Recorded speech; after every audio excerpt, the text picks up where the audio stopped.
Acquiring new skills used to be very complex, but it has been simplified by 4-level solutions through the Academy platform. Academy is a training tool that offers you the opportunity to take the next step towards your personal and professional goals. With Academy, you can turn any room in your house into a classroom.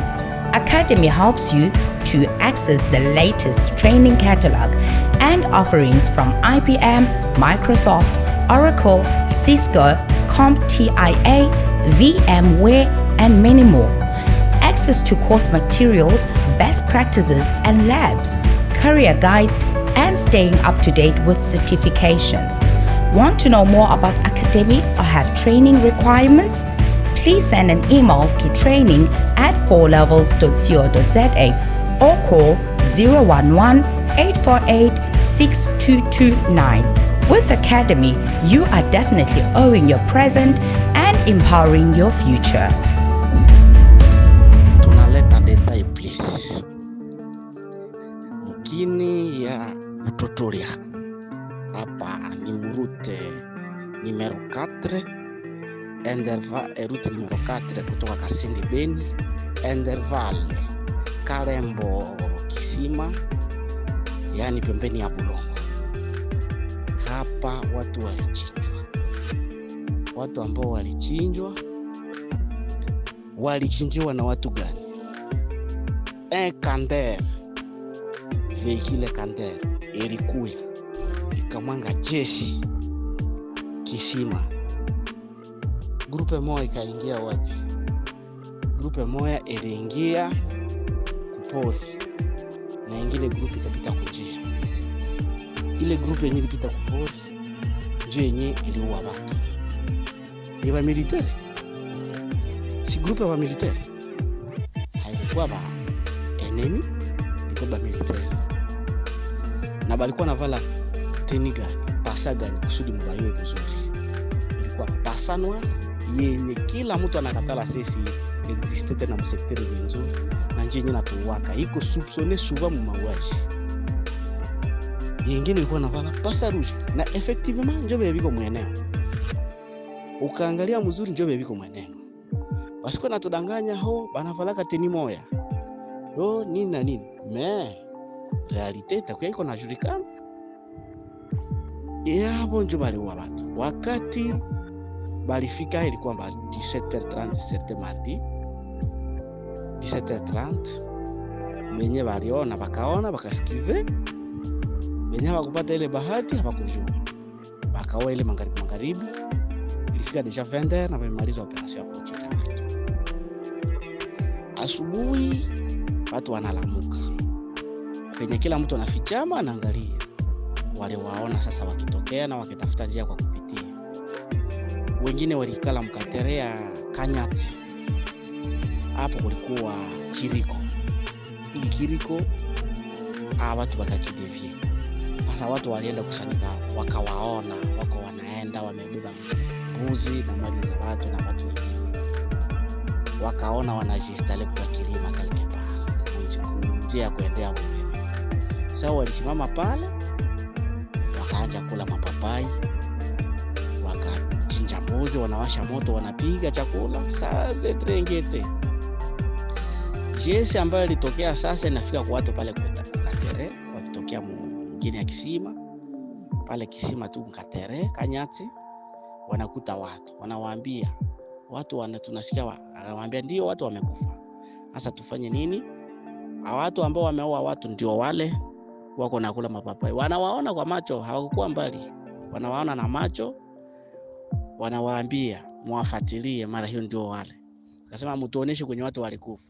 Wanawaambia mtakuja angalia.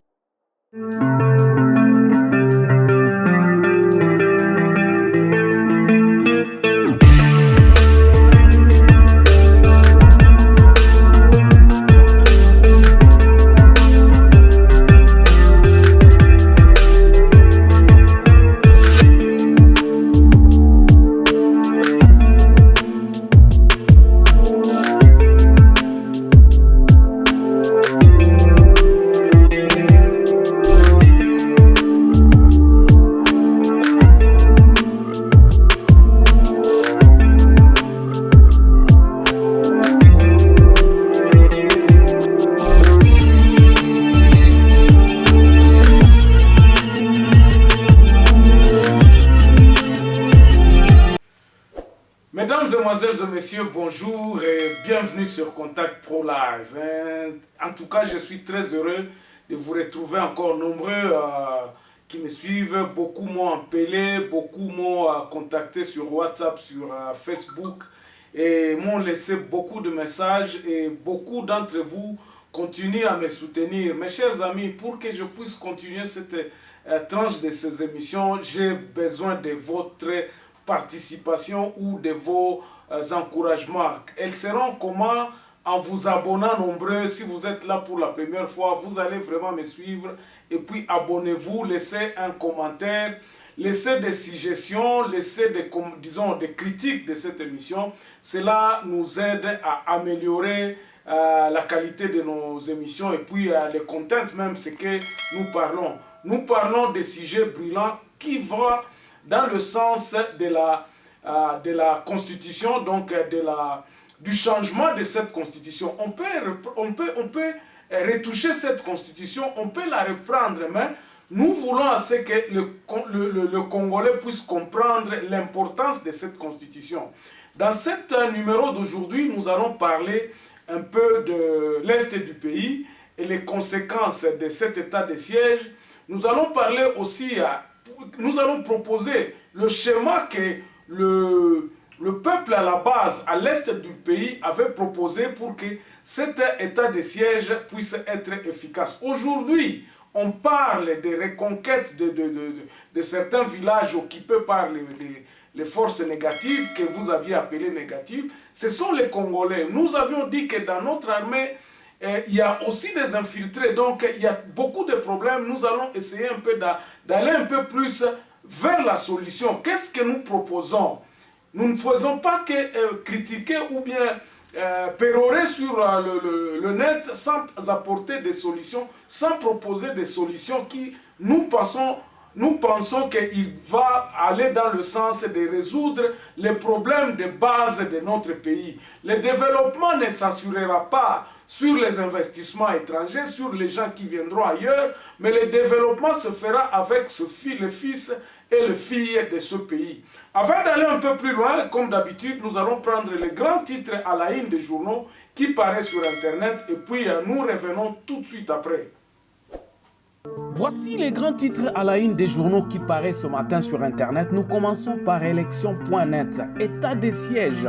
Le colonel charge Omeonga, administrateur du territoire de Beni, prend ses fonctions. Et puis Beni toujours, tuerie de 150 civils en un mois. Le Premier ministre saisi. On va sur actualité.cd. Le Sénat adopte à son tour la proposition de loi organique de la CENI. Un chef local tué par les hommes armés à Rutshuru. Ça, c'est actualité.cd. Congo profond, floraison des stations d'essence hors normes à Kinshasa. Il faut rétablir de l'ordre, dit maître Peter Kazadi. Et puis, Jeannette Kabila remplacée à la présidence de la commission parlementaire de défense et de sécurité par l'UNC représentée par Bertin Mubonzi.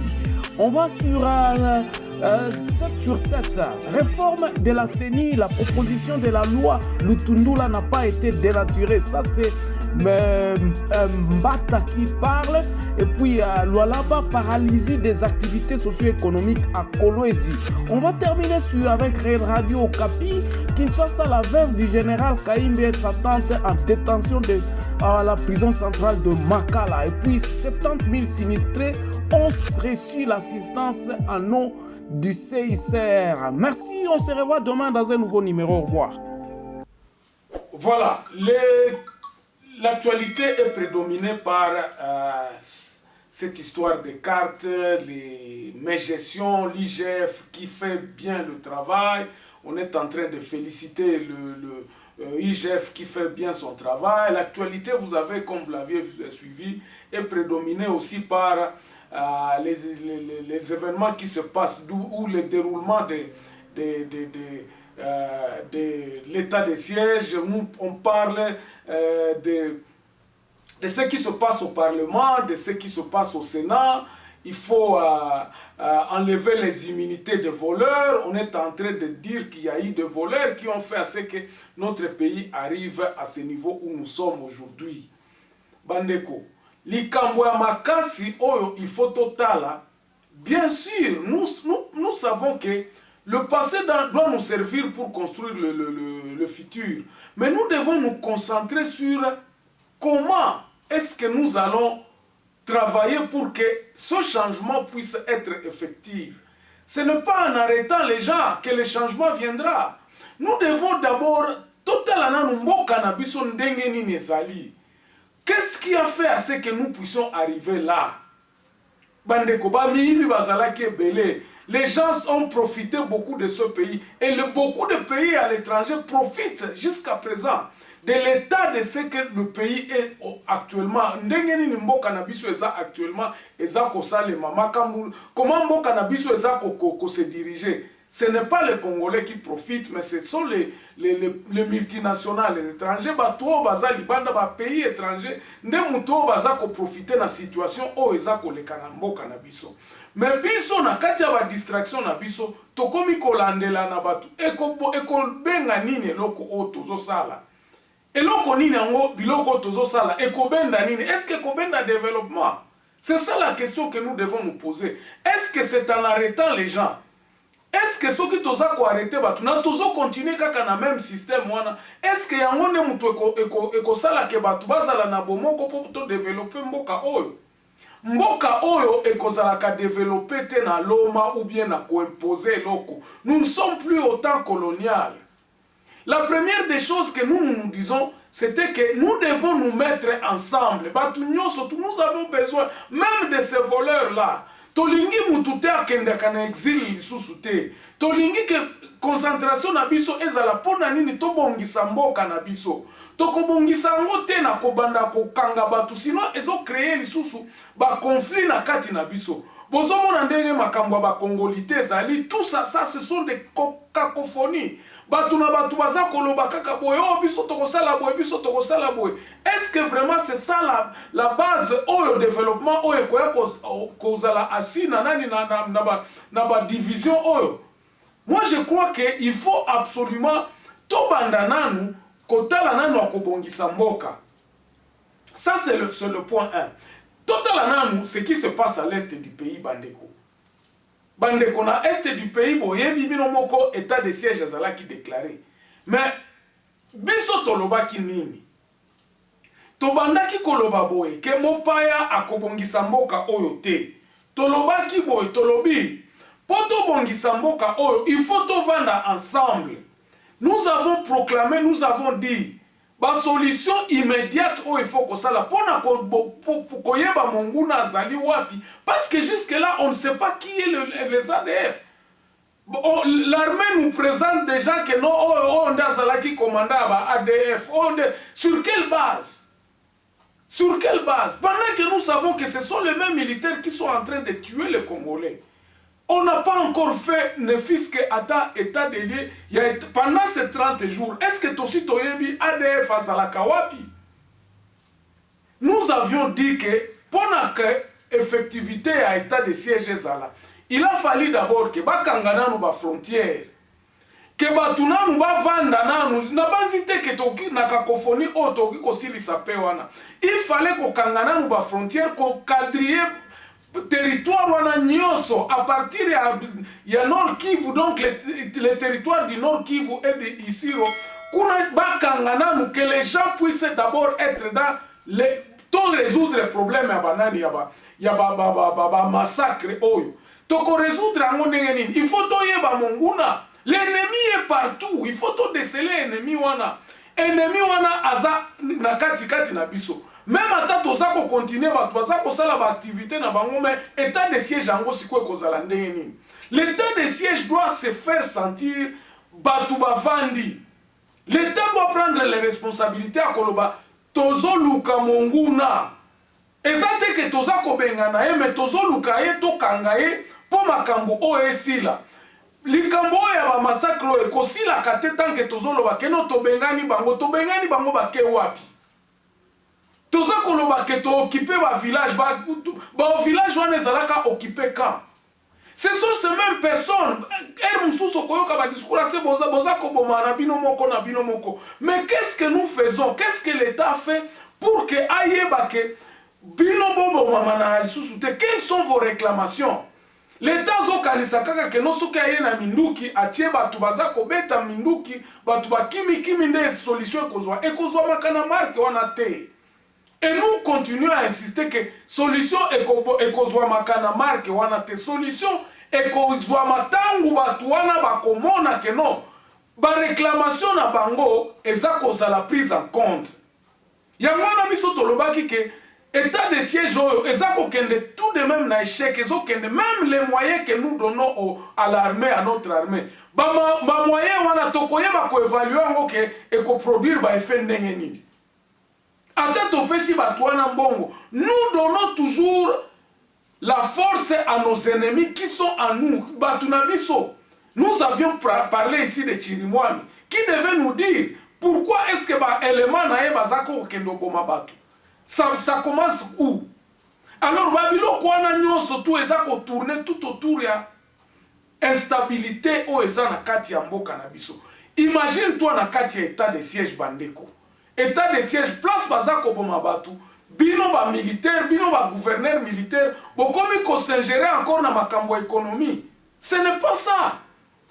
Mission na bino e bandai ko sala keboke ne ko sala paix kuna. Vous voyez, est-ce que nous aboutirons vraiment à une solution? Solution moko ekozwa makate tant que tozo yeba eloko nini tozo salate. C'est pour cela nous nous sommes dit ceci. Solution ya est, il faut la solution moko globale ya République démocratique du Congo. Ba makambo wana eza koleka na est du pays, ça se passe même au bas Congo, ça se passe na Katanga, ça se passe à l'Équateur, ça se passe partout. Batu baza fatigué, le peuple congolais est fatigué de la manière dont elle est dirigée. C'est là où nous devons nous poser la question, qu'est-ce qu'il faut? Au début, na kati tant tobandaka émission oyo, tant tobandaka tranche ba magazine na biso a tolobaka boye. Bandeko, la plus grande chose oyo eza na makasi na mboka na biso eza constitution, eza la structure ya mboka na biso eza ko fonctionner boye, eza ko fonctionner malamu te. Na modèle o tozokende tokozwala na développement mon côté parce que unitarisme à outrance o tozanango ekobongisaka mboka na biso te. C'est pour cela nous nous sommes dit la première des choses, il faut que nous puissions faire une réflexion sur notre constitution. Constitution o eza sikoyo eza depuis 2001. On a essayé de faire des modifications dans cette constitution. Toujours, il y a qu'on renforcer le pouvoir na kati ya unitarisme. Nous perpétuons l'aliénation que nous avons hérité de Belges. Le Congolais aujourd'hui doit réfléchir. Qu'est-ce qu'il nous faut? Pourquoi est-ce que nous ne nous attendons pas? Tout ça qu'on se posait question en athée. Et même si nous les posons, nous ne cherchons pas les solutions. Mais tout ça nous avons des minéraux, nous avons ceci, mais comment nous organiser? C'est l'organisation, mais organisation ko banda ndenge nini et ko banda na mobeko li.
azala impliqué. Parce que dans la constitution, il faut mutu nyonso ayeba que non constitution o mibeko ezosalema boye batu nyonso tu baza kokende na nani na mobeko o toyokanaki. Boyokani na mboka na biso eza te. Toko obtenir boyokani wana ndenge nini? Nous sommes dit ceci. Qu'obtenir boyokani pour que batu babanda sikoyo ko asseoir développement, il faut batu ba réfléchir nini yango ekendaka te. Pourquoi nous nous battons au sud Kivu? Pourquoi babembe na banyamulenge baza ko bunda? Pourquoi batu baza ko kima na isiro? Pourquoi batu kote kuna basala kabo? Et qu'on a réfléchi na Kinshasa, nous sommes dit que na Kinshasa solution comme soit makate, ba parlementaire wana ezaka continuation ya ba système ya kala. Nous devons passer à un autre système, nouvel système oyo. Peuple autant batunyo surtout balobaka, peuple a ko vendre ensemble ba koloba non. Écoutez, maintenant nous n'avons pas de guerre. Il est grand temps de réfléchir na ba makambo ebele o mboka na biso ebandai ko kende nango. Il est grand temps à ce que les enfants du Nord Kivu, les enfants du Sud Kivu, les enfants de Mbandaka, les enfants de l'Équateur puissent se mettre d'accord en se disant Mboka na biso kendaka na développement te.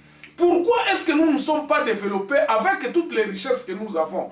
Pourquoi na Kasai avec beaucoup de diamants et l'oko moko etongama te tozana banzela te? Nini yango sala que non biso awa to tonga banzela te pendant que nous avons des matières premières tozana ba richesse belé na kati ya banani na biso. C'est pour cela nous avons dit solution à liboso eza kobenga ba états généraux ya ba territoire. Pourquoi les territoires? Pourquoi tout faut nazobana na territoire?